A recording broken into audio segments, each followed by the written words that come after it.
ભક્તો હું ઘણી વાર કહું છું, આ દેશમાંથી બે વસ્તુ જો નીકળી જાય ને તો દેશ દુનિયાના ટોપ લેવલનો દેશ બને. બે જ વસ્તુ જો નીકળી જાય, એક લાંચ, યાદ રાખજો, અને બીજી અનામત. એક લાંચ અને બીજી અનામત, આ બે નીકળી જાય, હા હા હા, દેશ ટોપ લેવલનો દેશ બની જાય. બહુ સાચું કહું છું. આ દેશને ખોખલો બનાવવા માટે લાંચ અને અનામત બે દૂષણો પ્રવેશ કરવામાં આવ્યા છે. દૂષણો પ્રવેશ કરવામાં આવ્યા છે. તમે એમ માનો છો એ લોકોના હૃદયમાં દયાનું ઝરણું વહે છે કે જેને કારણે ગરીબો જલ્દી સુખિયા થઈ જાય એટલા માટે અનામત પ્રવર્તાવી છે? એને ગરીબને ક્યાં લેના દેના, ક્યાં લેના? એને તો સિક્કાની હારે મતલબ છે. નહીં તો તમે કલ્પના કરો, વર્ષો વીતી ગયા, હિન્દુસ્તાન આઝાદ થયો, જેની પાછળ કરોડો રૂપિયા ફાળવવામાં આવ્યા, અને વર્ષોથી અનામત વધારતા જાય, વધારતા જાય, વધારતા જાય. આજ ગરીબ બધા અમીર ન બની ગયા હોય? પણ યાદ રાખજો, એ ગરીબને અમીર બનાવવા માટે અનામત નથી.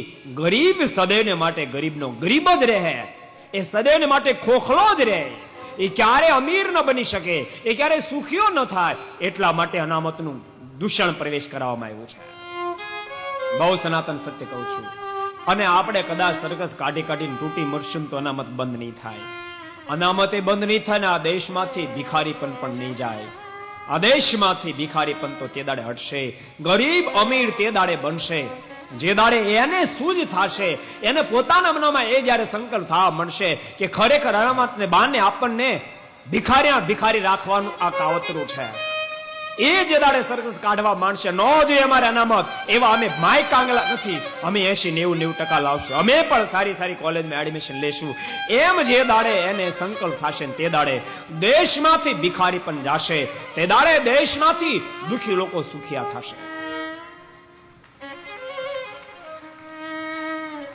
યાદ રાખજો, હું ગરીબનો હિમાયતી છું. ગરીબને મદદ થાય મને જરાય વાંધો નથી, પણ અનામત અને બાને ખોખલા ન કરો. તમારે મદદ કરી હોય, એની કોલેજની ફીને ફ્રી કરી નાખો. એને તમે આર્થિક મદદ એવી કરો કે જેને કારણે ડાયરેક્ટ એને એજ્યુકેશનમાં કામ લાગે. પણ અનામત અને બાને તમે ભિખારી ન રાખો, ભિખારી ન રાખો.